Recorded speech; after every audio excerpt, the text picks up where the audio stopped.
This story takes place 27 years after the First Corporate War. The Nest by Sean Carrière. Chapter 10. Not even an hour after penetrating the C-zone, the team came across their first real obstacle, a simple two-lane bridge over a dried canal. Usually, bridges allow folks to cross obstacles, but explosives were used in Danny Blue's escape. Therefore, it only made sense the terrorists would set a booby trap for anyone coming after them. Laura stopped her truck about 40 meters from the bridge, and Bench Press stopped his van another 40 meters back. As the breacher, Sam was the team's explosives expert.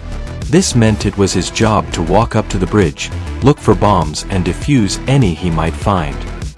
Sam had been playing with anything that went boom since he was a kid, and booby traps didn't scare him one bit. Fear of radiation was a whole other story. Twice over, Kyle ordered Sam to go check the bridge before the breacher finally exited Bench Press's van. Sam didn't need his shotgun since Slick was back to standing in the bed of Laura's truck, using his rifle to cover him. Despite being weighed down with his usual gear and his radiation suit, Sam speedwalked the 80 meters to the bridge like a man with a hot enchilada shoved up his ass. I know the quicker you check the bridge, the quicker you get back in the van, Sam. Kyle began to say over his suit's radio. But don't rush to the point you miss anything. Sure thing, boss, was Sam's only reply.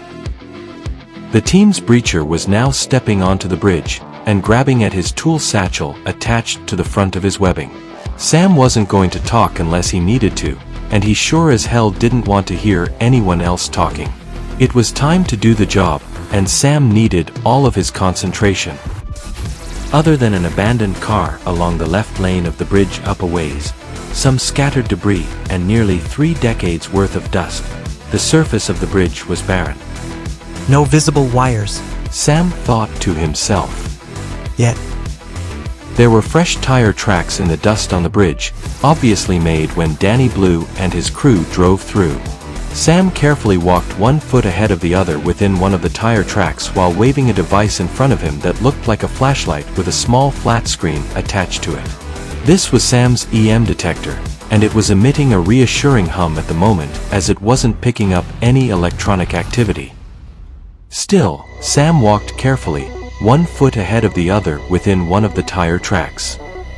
When Sam was near the center of the bridge, the EM detector pinged the dreaded ping, letting him know something electronic was nearby.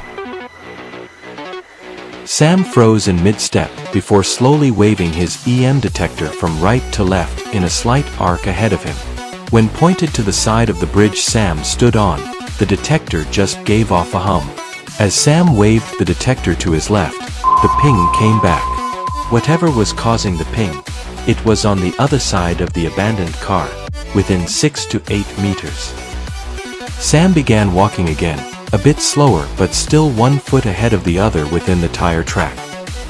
As he moved forward, Sam kept his EM detector pointed at the abandoned car and listened to the ping as it grew louder.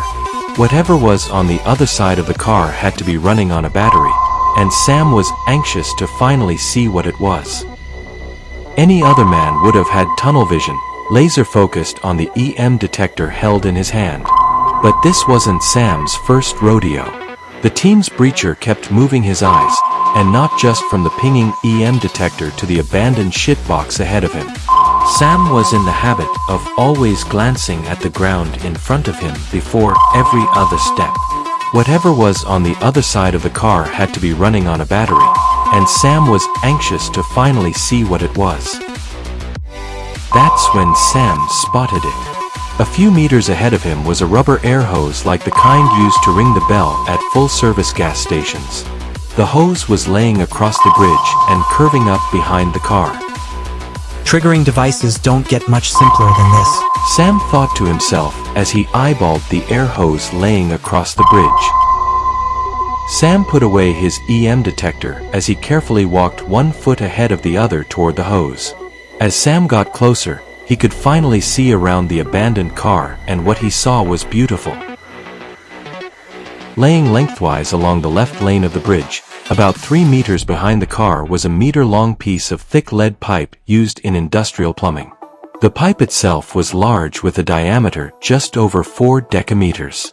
The pipe had been cut in half lengthwise with its flat side resting on the bridge. Lastly, the two ends of the large half pipe had thick metal plates bolted to them, tightly containing whatever was inside. Heat glued to the metal plate on one end of the half-pipe bomb was a small plastic box about the size of a pack of cigarettes. The air hose fed directly into the tiny box. Sam didn't need to see inside the half-pipe bomb to know what it contained. The breacher was sure at least 80% of the space was stuffed with high explosive. Surrounded by the explosives would be a long, solid chunk of copper. The idea being that an explosion would superheat the copper and turn it into a jet of molten goo that could cut through anything. Sam had carefully stepped out of the tire track and was making his way to the bomb. As he got closer, Sam paused and looked around him to gauge where he was standing. That's when Sam noticed he was near the midpoint of the bridge. This meant that the bomb was resting somewhere over the main support beam that kept the whole thing up. Sam was no engineer, and he had no clue if the device laying before him could take the bridge down if it went off, but he sure as hell didn't want to find out. Sam knelt down in front of the bomb, thankful for his suit's sewn-in knee pads. Sam reached into his tool pouch along the front of his webbing as he eyeballed the hose feeding into the tiny box. The breacher figured the hose had an inner bladder filled with viscous liquid, and inside the box were most likely two spring-loaded ends of a circuit held open by the pressure inside the hose. Judging by the thickness of the hose, the weight of a tire passing over it would be more than enough to pop the inner bladder and set off the bomb. Sam admired the simplicity of the bomb's triggering device almost as much as he admired its sheer mass. Had to have taken at least 2 guys to lug this big fucker into place. Sam thought to himself. Sam pulled a pair of surgical clamps from his tool pouch before slowly and very carefully pinching off the hose just a few centimeters ahead of the plastic box. With the pressure on the hose's inner bladder preserved inside the box, Sam felt confident the bomb was rendered safe enough for everybody to get across the bridge.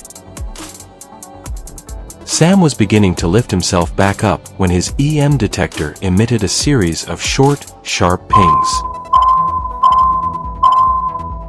This was the last thing Sam wanted to hear, and it nearly gave him a heart attack. After allowing himself a tenth of a second to collect his nerves, Sam settled his weight back down on his knees and grabbed the plastic box with one hand. He then yanked the flimsy little box off the bomb to reveal a clever diffuser's trap.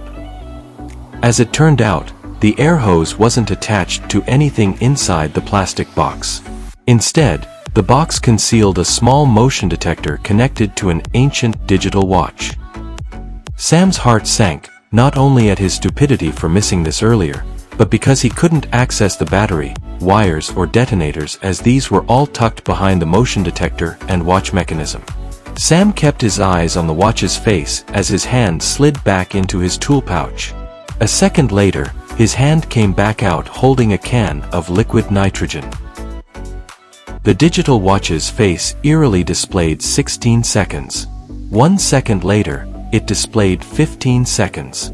Whoever built this bomb wanted anyone who tinkered with it to think they'd skirted disaster, pat themselves on the back, and then get blown the fuck up. Sideways cocksucker with a cold sore. Sam swore silently as he sprayed liquid nitrogen onto the watch, slowing it down. Sam could count just over 2 seconds between the watch's face displaying 14 seconds and then 13 seconds. After doing some quick math in his head, Sam calculated the team had just over 24 seconds to either get across the bridge, or abort the mission and turn back, shit or get off the pot. Boss? Sam said as he kept spraying liquid nitrogen onto the watch. We got us a problem. Back in Laura's truck, Kyle sat up as he responded. What kind of problem, Sam? We got us about 20 seconds. For a bomb I ain't got time to defuse is gonna maybe take this bridge down. Sam began to explain. I can run back over to your side of the bridge, for this thing goes off, or y'all can pick me up as you're coming across. Either way, we now got us about 18 seconds. This was Kyle's nightmare, being rushed into a life or death decision. Ever since he was a kid, Kyle liked to weigh his options before deciding on anything. He always thought ahead and he always had a plan, but now he had to make a choice and make it lightning quick. In the back of his mind, Kyle thought he could hear a voice screaming to just abort the mission and turn back. He immediately dismissed the voice as fear, or doubt, or some other weak emotion. The young bounty hunter gritted his teeth before saying, Let's move. Laura and Bench Press had kept their engines idling, and were both able to get in gear and start rolling immediately.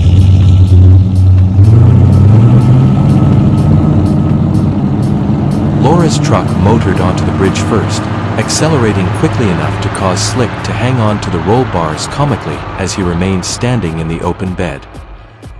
Just behind Laura's truck was Bench Press's van. As the team's medic drove onto the bridge, he rolled his window down. Keeping only his right hand on the steering wheel, Bench Press held his left arm out the open window and made a hook by bending his elbow. Meanwhile, Sam had run out of liquid nitrogen and was now standing near the center line of the two-lane bridge. Sam let Laura speed past him in her truck before holding up his left arm and crooking it just like Bench Press. As Bench Press drove by, he and Sam locked their left arms together. Sam lifted his feet up and held onto Bench Press for dear life as the van accelerated toward the opposite end of the bridge. Once her truck was across the bridge, Laura pulled sharply to the right and stomped down on the massive brakes. This would give Bench Press a clear path to drive by before decelerating, stopping safely and putting Sam back down. As soon as Bench Press's van passed by Laura's truck, the team's medic lifted his foot off of the gas pedal.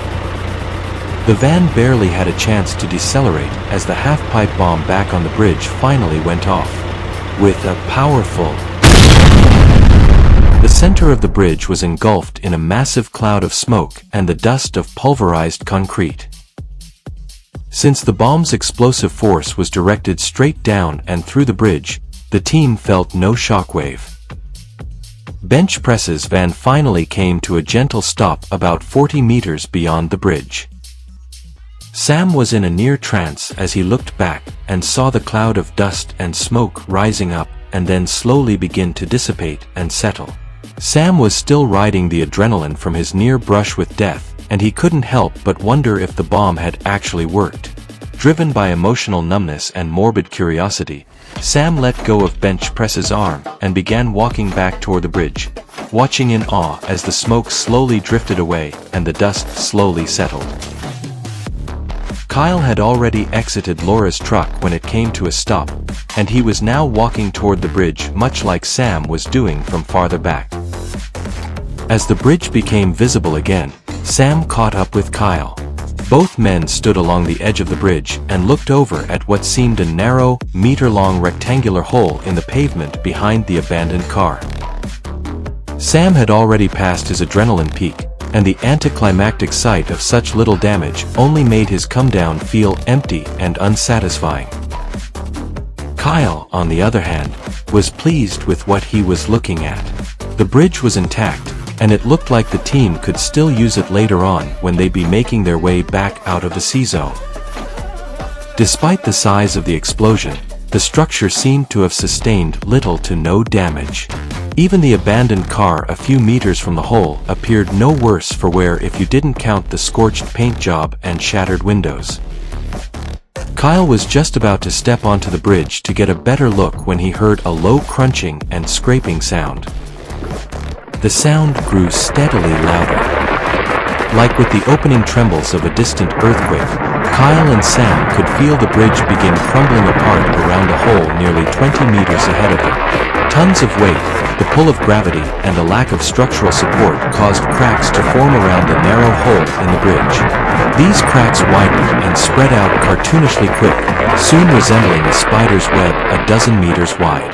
A few seconds later, the pavement under the abandoned car gave way, and the vehicle fell straight through and into the canal beneath. Less than a second later, the middle section of the bridge came apart like a cookie soaked in milk for too long. Iron rebar snapped like guitar strings as boulder-sized chunks of concrete came loose and crashed down into the canal.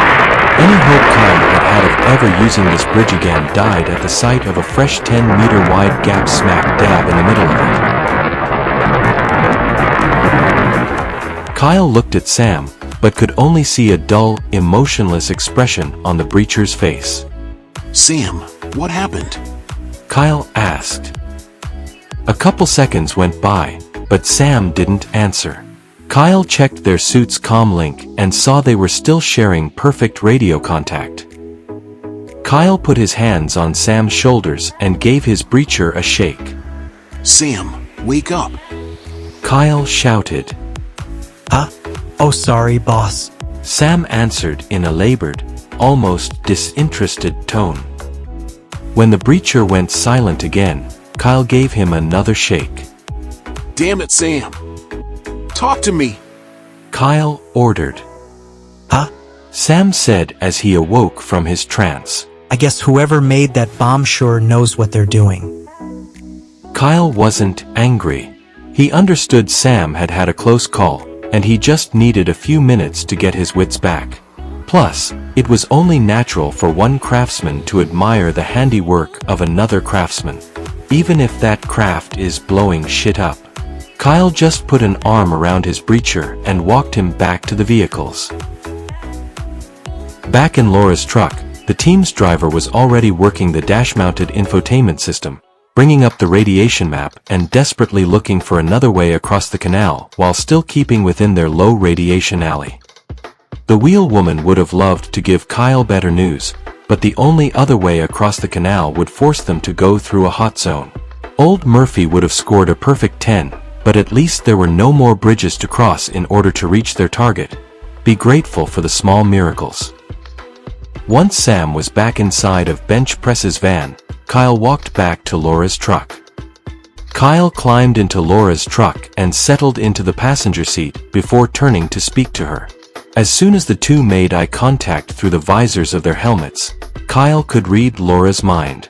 A glance at the infotainment system's monitor confirmed his suspicions.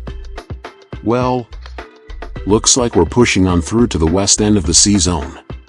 Kyle said flatly as he sat back in the seat and stared down the road, away from the destroyed bridge. Laura said nothing as she put her truck in gear and began driving again. Slick said nothing either as he climbed back out of the truck's cab and retook his spotter position in the bed. Both Bench Press and Sam remained wordless as Bench Press watched Laura's truck roll by before putting his van in gear and following her. Through their shared silence, the team acknowledged turning back was no longer an option and grudgingly accepted the added dangers they'd all be facing. If longer exposure to radiation wasn't enough of a concern, what would the team do when they came across the young revolutionaries coming the other way to rescue their stranded leader? The answer was simple enough. Kyle and his team would just have to kill the terrorists. This wasn't the way the team liked to do things. After all, they weren't bloodthirsty guns for hire. They were professional bounty hunters. Despite the nature of their work, no one on the team enjoyed violence, and they all took pride in always delivering their bounties alive and well, even if they were delivering them to their executioners. It was safe to assume the young revolutionaries coming the other way would outnumber the 5 bounty hunters.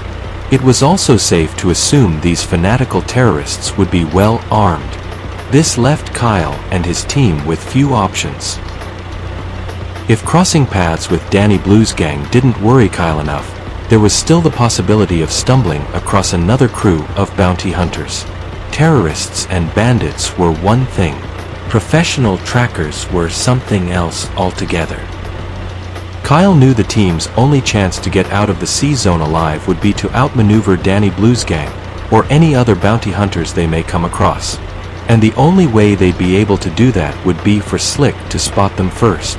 This made Slick the MVP on the team, and Kyle was determined to keep his sniper good and healthy for their exfil from the C-zone. Anyway, that was a problem to deal with when the time came. For now, everyone remained focused on the job at hand. It was still an hour before they'd be close to their target, and Kyle knew he had to keep his game face on. Kyle did promise himself he'd kick the ever-loving shit out of whoever built that damned half-pipe bomb as soon as he found him though.